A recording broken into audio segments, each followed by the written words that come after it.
Hello, everyone. My persuasive speech topic is about living wage. To begin, housing, food, childcare, transportation, healthcare, taxes, and other basic necessities. What do they all have in common? How do they affect our living? The minimum income necessary for a worker to meet their needs are considered to be basic. What really is living wage? It is a decent wage. It affords the earner and his or her family the most basic cost of living without the need for government support or poverty programs.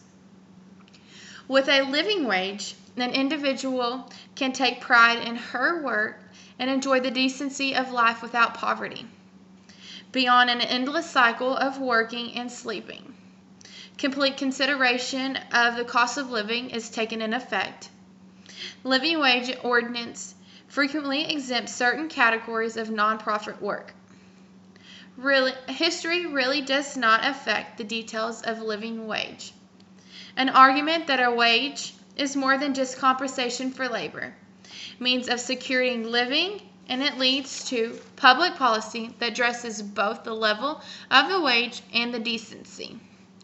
Rising real wages are secured by growth through increasing productivity against the stable price levels, price not affected by inflation. It is argued that the government should in turn to attempt the align in the interest of those pursuing profits with the interests of labor in order to produce societal advantages for the majority of the society. Political institutions can create a system of liberty for individuals to ensure opportunity for higher wages through the production and thus stable growth for the society. Living wage versus the minimum wage. Living wage raises the minimum hourly wage to level sufficient for workers to meet the basic needs for their families. The local government uses living wage standards to ensure that the public dollars well-paid jobs. On the other hand, minimum wage laws, with some exception, apply to all workers in the given jurisdiction, whether you work for the public or for private. The FLSA established the federal minimum wage and regulations for applying these laws. The FLSA requires employers in every state to pay covered and non-exempt workers at least the federal hourly minimum wage.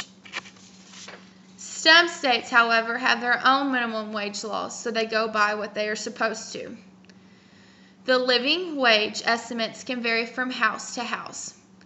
As of 2003, there is 122 living wage ordinances in the American cities and an additional 75 that are under discussion.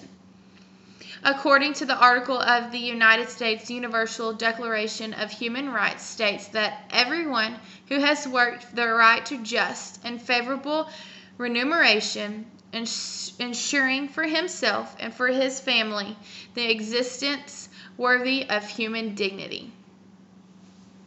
Living wage is a controversial issue on many college campuses. Students are trying to demand that their college raises minimum compensation for full-time employees so they can afford what students receive a distinguished living. Students are finding it hard to go to school, getting a degree, and paying for the costs of living. They are saying that there's no way to do all of that and be able to get the degree that everybody's wanting to get. They believe that the government can hurt every people that are trying to be helped. Everyone has their own opinion about the living wage. Some people address the issue of living wage being defined by its supporters as a family wage. Rather than being an individual wage, many of the beneficiaries may already be in families that are substantially more than the necessary to provide an adequate standard of living. Other people think that the living wage may be seen by the public to be preferable to other methods because reinforces the work ethic and ensures that there is something of value produced, unlike welfare, that there is often believed to be pure cash gifts from the public coffers.